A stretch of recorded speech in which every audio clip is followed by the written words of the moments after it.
Hello everyone, welcome back to new video. So guys, आज की video रहने वाली है आपकी कमेंट्स के आंसर से रिलेटेड। आज मैं आपकी सारी कमेंट्स पढ़ के उनका जो भी आपकी क्वेरीज थी वो दूर करने वाला हूँ। तो पहला कमेंट्स था आई साइट से रिलेटेड। तो यहाँ पर जो नोटिफिकेशन है SSC JEE 2022 का, उसके अकॉर्डिंग जो विजुअल स्टैंडर्ड्स हैं उसमें उन्होंने सिर्फ लिखा हुआ है visual equity not less than 6/12 each eyes. पहली बात मैं बता देता हूँ कि किसी भी एग्ज़ाम में मैक्सिमम जो आपका ये कलर ब्लाइंडनेस आपका नहीं होना चाहिए। कलर ब्लाइंडनेस नहीं लेते हैं कहीं भी, तो कलर ब्लाइंडनेस नहीं होना चाहिए कहीं भी, पहली पॉइंट। दूसरा, आपकी जो आई साइड है वो 6/12 होनी चाहिए दोनों में, ईच आइज। दूसरा यहाँ पर और करके इन्होंने लिखा हुआ है 6/6 होना चाहिए राइट आई में, और 6/24 आपका होना चाहिए लेफ्ट आई। या तो आपकी दोनों आँखें 6/12 हो विदाउट स्पेक्टर्स, जो भी आपका चश्मा उस्मा है उसके बिना 6/12, और या फिर राइट आइज आपकी होनी चाहिए 6/6 की और लेफ्ट आर्म होनी चाहिए 6/24 की। और यहाँ पर उन्होंने करेक्टिव स्पेक्टर्स आर परमिटेड। सो यहाँ पर चश्मा उन्होंने अलाउ कर दिया है, तो चश्मे के साथ में वो ले लेते हैं। और बाकी उन्होंने लिख दिया है on the correction will be as laid down for other recruits. तो जो भी मैं रेलवे के हिसाब से आपको बता देता हूँ कि यहाँ पर आपका -4D तक का चश्मा चल जाता है। -4D तक आपका जो आई साइड है वो 6/12 दोनों आई में चल जाएगा, या फिर 6/6 राइट में और 6/24 लेफ्ट आई में। तो बहुत इतना ज़्यादा नहीं होता है, वो करेक्ट होके ईजिली हो जाता है। अगर आपकी ज़्यादा ही आँखें ख़राब है तो बात अलग है, नहीं तो ये नॉर्मल ज़्यादा चीज़ें यहाँ पर आई से प्रॉब्लम नहीं आती है। तो बस कलर ब्लाइंडनेस आपका नहीं होना चाहिए।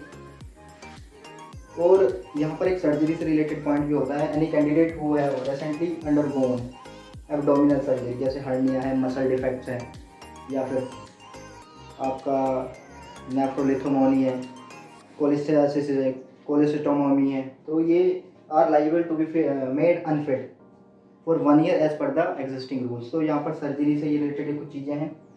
और in such a cases same criteria as for eye surgery cases should be followed as a. So ये चीज़ें आपको नहीं होनी चाहिए, जैसे हर्निया, मसल डिफेक्ट्स या फिर नेफ्रोलिथोमोनी, तो ये 1 साल के लिए आपको अनफिट कर देती हैं। दूसरी कमेंट की अगर मैं बात करूँ, दूसरी कमेंट आपकी है बाई SSC JEE की वैकेंसी हर साल आती है क्या? हाँ भाई, हर साल आती है SSC JEE की वैकेंसी, अगर सारी चीज़ें नॉर्मल चल रही हों तो जैसे 2020 के बाद 2022 में इस वजह से आई है, कुछ प्रॉब्लम हो गई थी, और वैसे हर साल वैकेंसी आती रहती है। आप किस ब्रांच से हैं? सो मेरी ब्रांच है सिविल इंजीनियरिंग। तो ये भी एक क्वेश्चन था भाई का, अभिषेक भाई। दिल्ली में पोस्टिंग के लिए कितने रैंक या मार्क्स चाहिए हैं? तो दिल्ली में पोस्टिंग के लिए ऐसा कोई क्राइटेरिया उन्होंने नहीं दे रखा है कि किन्हें दिल्ली में पोस्टिंग देंगे, वो उनके ऊपर डिपेंड करता है। वो रेंडमली सेलेक्ट करते हैं, किसी को भी दिल्ली में दे देते हैं, चाहे किसी कितनी भी रैंक हो। ये ऐसा कुछ खास नहीं है कि सभी को दिल्ली देंगे या अच्छी रैंक वाले को ही दिल्ली देते हैं। इसका कुछ फिक्स क्राइटेरिया नहीं है, वो रैंडमली पिक करते हैं बच्चों को। अब एक ने भाई ने किया हुआ है कि जो हमारी प्रीवियस ईयर की बुक है SSC JEE के लिए, वो इनफ रहेगी क्या? तो देखो, प्रैक्टिस करनी होती है हमें। बात कर लेते हैं प्रैक्टिस की। तो पहला SSC JEE के लिए प्रैक्टिस आपको करनी है प्रीवियस ईयर बुक से, जो कि IAS मास्टर पब्लिकेशन की बुक है। वो बहुत अच्छी बुक है, यहाँ से प्रीवियस ईयर लगा लेंगे। दूसरा, आपको अगर उससे भी ज़्यादा प्रैक्टिस करनी है तो आपको क्या करना है, टेस्ट सीरीज लगानी है। और जैसे कि अब बहुत कम टाइम बचा हुआ है, तो previous year questions SSC JEE by IAS master publication की और टेस्ट सीरीज, ये मोर देन सफिशिएंट है। ज़्यादा से ज़्यादा क्वेश्चन प्रैक्टिस करने हैं तो आप गुप्ता एंड गुप्ता भी लगा सकते हो, फिर या फिर ES के क्वेश्चन के लिए भी जा सकते हो, जो इजी क्वेश्चन है। लेकिन SSC के लिए जैसे टाइमिंग बहुत कम है, तो SSC JEE के प्रीवियस ईयर लगाओ और टेस्ट सीरीज लगाओ, इतना सफिशिएंट रहेगा। कितने टाइम का ट्रेनिंग होता है? तो ट्रेनिंग की मैं बात करूँगा तो ट्रेनिंग आपकी रहती है 26 वीक की।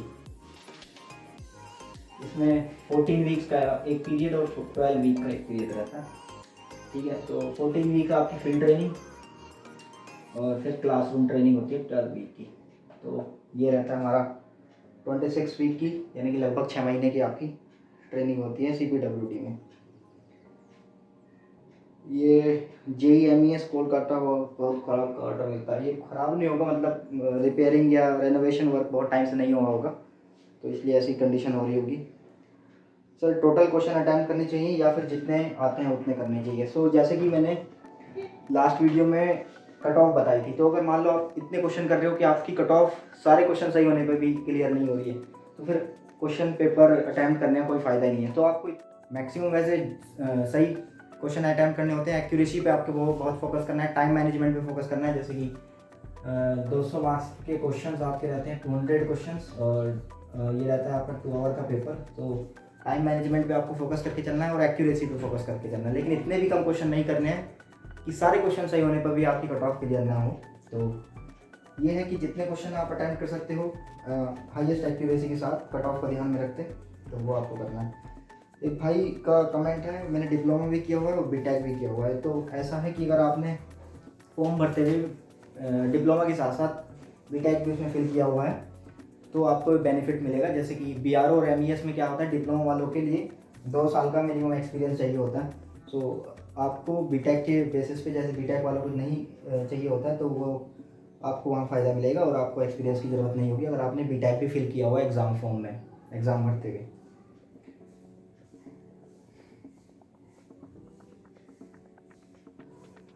डीएमआरसी का एग्ज़ाम कब आएगा? तो वो अभी कुछ फिक्स नहीं रहता है। डीएमआरसी जो भी अपना एग्ज़ाम निकालेगी वो वेबसाइट पर आ जाएगा। आप लोग क्या करें, सरकारी रिजल्ट कंटिन्यूसली चेकआउट करते रहें। जब तक आप तैयारी कर रहे हो तब तक डेली एक रूटीन में रखो कि हमें डेली वेबसाइट चेक करनी है।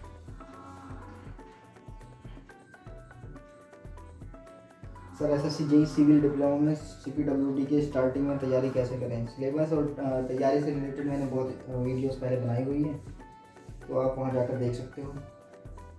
सर एसएससी जेई के लिए एक डिटेल स्ट्रेटेजी वीडियो बनाई है। ओके, सो स्ट्रेटेजी वीडियो वैसे चैनल पर पड़ी हुई है, आप वहाँ जाकर देख सकती हो। लेकिन अगर आपको लगता है कि और आपको जैसे भी टाइम कम बचा हुआ उसके हिसाब से वीडियो चाहिए, तो मैं वो जल्दी आपके लिए लेके आऊँगा। एक कमेंट है कि डिप्लोमा का सिलेबस काफ़ी है क्या एसएससी जेई को क्रैक करने के लिए, प्रिपरेशन के लिए? तो जैसे कि दिन प्रतिदिन स्टूडेंट्स की रुचि बढ़ती जा रही है सरकारी जॉब के लिए, सो क्या है कि स्टैंडर्ड थोड़ा इंक्रीज़ हो गया। तो आपको क्या करना है, आपको प्रीवियस ईयर क्वेश्चंस के बेसिस पे तैयारी करनी है, इस बेसिस पे नहीं करनी कि डिप्लोमा का क्या सिलेबस है। आपको सिलेबस लेना है एसएससी जेई का,